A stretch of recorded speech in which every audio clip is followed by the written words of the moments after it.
ओम नमो भगवते वासुदेवाय। जय माता दी दोस्तों, आज की वीडियो में आप देखेंगे निर्जला एकादशी व्रत की पूजा हम अपने घर में कैसे करें। कौन सी एक सामग्री है जो हमें निर्जला एकादशी व्रत के दिन दान जरूर करनी चाहिए, तभी हमारा व्रत पूजा पूर्ण होता है। कौन कौन सी सामग्री हमें कब और कैसे चढ़ानी है, भोग क्या लगानी है, बिना पानी का हमें व्रत कैसे रखना है, कौन कौन सी सामग्री हमें दान करनी है, किस विधि से पूजा करना है, कैसे जोत जलाना है, सभी बातों की संपूर्ण जानकारी के साथ आप ये निर्जला एकादशी व्रत की पूजा देखेंगे।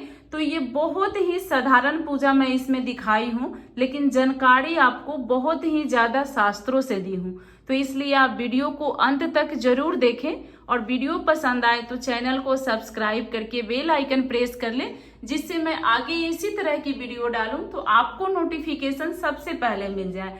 कमेंट में भगवान विष्णु की कृपा पाने के लिए श्री हरि विष्णु लिखना ना भूलें। चलिए वीडियो प्रारंभ करते हैं और संपूर्ण जानकारी के साथ आपको ये पूजा विधि दिखाते हैं।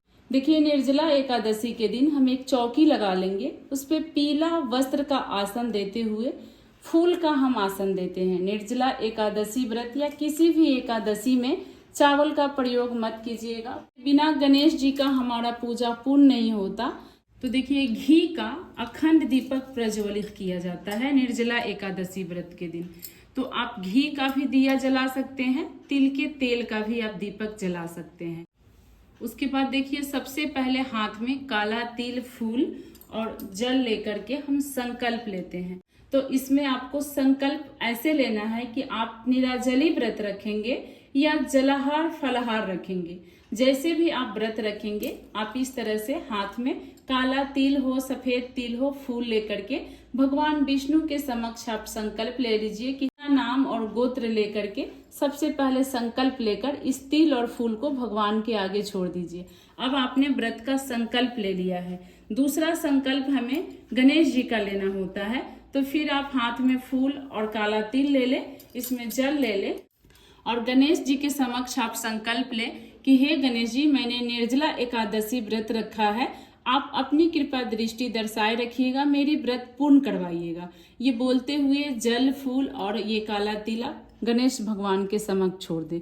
देखिए, पूजा के लिए हम एक लोटा जल ले लेंगे और इसमें घड़े का, मटके का जल दान किया जाता है। कंठ तक आप पीने वाला जल भर दीजिएगा। बाद इसमें गंगा जल डाल दीजिएगा। कंठ पे हम मौली धागा बांध देते हैं। मटका का जल दान करने से बहुत ही शुभ होता है। हमारे ग्रह में, हमारे घर में शांति बनी रहती है और जब हम मृत्यु के पश्चात अगला जन्म लेते हैं तो हमारा मनुष्य का जन्म होता है, भगवान विष्णु के लोक की प्राप्ति होती है। इसीलिए जल से भरा मटका दान किया जाता है। उसके बाद थोड़ी सी काले तिल की आप यहाँ आसन देते हुए जल का मटका भगवान विष्णु की फोटो के दाहिने तरफ रखें। कोई भी ऋतु फल इस पे रख दे। ऋतु फल का विशेष दान किया जाता है। आप तरबूज, खरबूज भी ले सकते हैं। उसके बाद हम विधिवत भगवान विष्णु की अब पूजा प्रारंभ करेंगे। तो पूजा में सबसे पहले आप जो जल रखे हैं इससे भाव रूप से स्नान करा दीजिए। रोली का टीका लगाना होता है, इसको भी लगा दीजिए और दीपक की भी आप पूजा कर दें। जो आप दान कर रहे हैं कलश, इसकी भी आप इस तरह से पूजा कर दें। उसके बाद भगवान विष्णु को हल्दी का टीका जरूर लगाना चाहिए। गणेश भगवान को भी लगा दीजिए। उसके बाद देखिए, हम अक्षत अर्पित नहीं करते हैं। अक्षत की जगह आप काला तिल अर्पित कर सकते हैं। काला तिल ही इसमें अर्पित किया जाता है। अक्षत किसी भी एकादशी व्रत में नहीं चढ़ाया जाता। उसके बाद देखिए, भगवान विष्णु की सबसे प्रिय चीज है तुलसी। तुलसी एक मोजरी के साथ इस दिन आप भगवान विष्णु को जरूर अर्पित करें। बहुत अधिक प्रसन्न होते हैं भगवान विष्णु, आप तुलसी की पत्र मोजरी के साथ चढ़ाते हैं। तो हम पीला फूल अर्पित कर देंगे। इसी तरह से भाव रूप से हम भगवान विष्णु की बहुत ही प्रेम पूर्वक से पूजा कर लेंगे। साथ में गणेश भगवान की भी हम पूजा करते हैं। उसके बाद हमें भोग अर्पित करना है। तो निर्जला एकादशी व्रत में मीठे चीजों का दान किया जाता है, क्योंकि ये ज्येष्ठ के महीने में तपती गर्मी में व्रत आता है, इसलिए। तो आप चीनी का या गुड़ का दान उस दिन जरूर करें। थोड़ी सी चीनी या गुड़ आप जो दान कर रहे हैं मटके में भी डाल दिया जाता है। ज्यादा डालेंगे तो ये मटका आपका खराब हो जाएगा। तो थोड़ा सा आप मटके में भी डाल सकते हैं, अगर ऐसे भी आप दान कर सकते हैं। उसके बाद गणेश भगवान के लिए हम अलग से भोग लगाएंगे, क्योंकि गणेश भगवान के भोग में हम तुलसी पत्र नहीं डालते। जो भी भोग आप भगवान विष्णु के लिए लगाएं उसमें तुलसी पत्र जरूर डालें। जो आप दान कर रहे हैं इस पे भी आप तुलसी पत्र रखकर ही दान करें। उसके बाद देखिए, निर्जला एकादशी में कैरी का विशेष महत्व होता है। कथा में ही दिया हुआ है इसका महत्व कि कैरी हम अपने मुंह में दबाकर रखते हैं, जिससे कि ज्येष्ठ की तपती गर्मी में आता है तो इससे हमारे मन को शांति मिलती है। लेकिन देखिए, कैरी मुंह में दबाने के लिए कथे में दिया है, इसे इतनी सावधानी पूर्वक दबानी चाहिए जिससे हमारे मुंह में इस कैरी का स्वाद ना जाए, पानी ना जाए।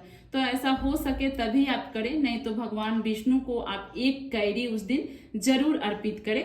इसी के साथ आप जो भी ऋतु फल हो, खीरा हो, ककड़ी हो, तरबूज हो, सबकी भोग इस दिन भगवान विष्णु को आप जरूर अर्पित करें। जो भी भोग आप भगवान विष्णु के लिए अर्पित करें उस पे एक तुलसी पत्र जरूर रख दे, तभी भगवान हमारा भोग ग्रहण करते हैं। उसके बाद देखिए, मौली धागा रक्षा सूत्र का हम वस्त्र अर्पित करते हैं। तुलसी की भी माला बनाकर आप भगवान विष्णु को पहना सकते हैं इस दिन। गणेश भगवान को भी आप वस्त्र अर्पित कर दें। जनेऊ मिले तो आप जनेऊ भी जरूर अर्पित करें।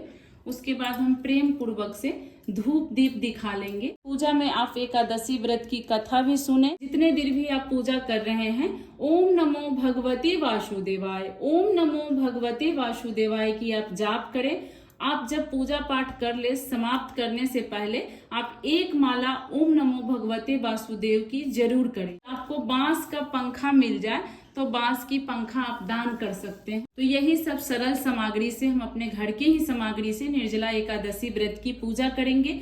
ये पूजा आप अपने पूजा मंदिर में भी कर सकते हैं, अलग से चौकी लगा के भी कर सकते हैं, लेकिन कोशिश कीजिएगा कि अखंड ज्योत उस दिन जरूर प्रज्वलित करें अगर आप व्रत रख रहे हैं तो। अगर आप जल के बिना व्रत नहीं रख सकते हैं तो क्या कीजिएगा, ये पूजा पाठ समाप्त होने के बाद जो जल का भरा मटका है पंडित को या गरीबों को, प्यासों को दान कर दीजिएगा। उसके बाद 12 बजे के बाद, दिन की एक पहर ढलने के बाद आप मीठा जल का सेवन कर लीजिएगा। कोशिश कीजिएगा, भगवान विष्णु का व्रत है तो खट्टा चीज न खाएं, जैसे नींबू का शरबत वगैरह न पिएं। मीठा चीनी पानी का शरबत आप पी सकते हैं। और फल फलहार आप करना चाहें तो कम कीजिएगा। अगर आपसे निर्जला नहीं रखा जाता है तो कम फलहार खाइएगा, जैसे एक बार ही खाएं। कुछ भी खाना है तो बार बार मुंह जूठा ना करें। जल भी पीना है तो कम से कम पिए, जितना में हम बर्दाश्त कर सकते हैं। देखिए, व्रत का नाम ही होता है तप करना। अगर आपने तप नहीं किया तो व्रत कैसा है। तो जितना आपसे हो सके उतना आप जरूर करें। के बाद हम इस तरह से इसी दीपक को मैं उठा के आरती कर रही हूँ। आप लोग चाहें तो कपूर प्रज्वलित करके भी आप आरती कर सकते हैं। उसके बाद हमें प्रेम पूर्वक गणेश भगवान की भी आरती जरूर करनी है। उसके बाद आप इस जल को लेकर के 3 बार यहाँ आप जल वार दीजिए। जल वार देंगे तो आपका पूजा समाप्त हो जाएगा। तो इसी तरह से हम निर्जला एकादशी की बिल्कुल सरल और साधारण पूजा करेंगे अपने घर में। तो फ्रेंड्स, आपको वीडियो कैसी लगी कमेंट करके जरूर बताइएगा।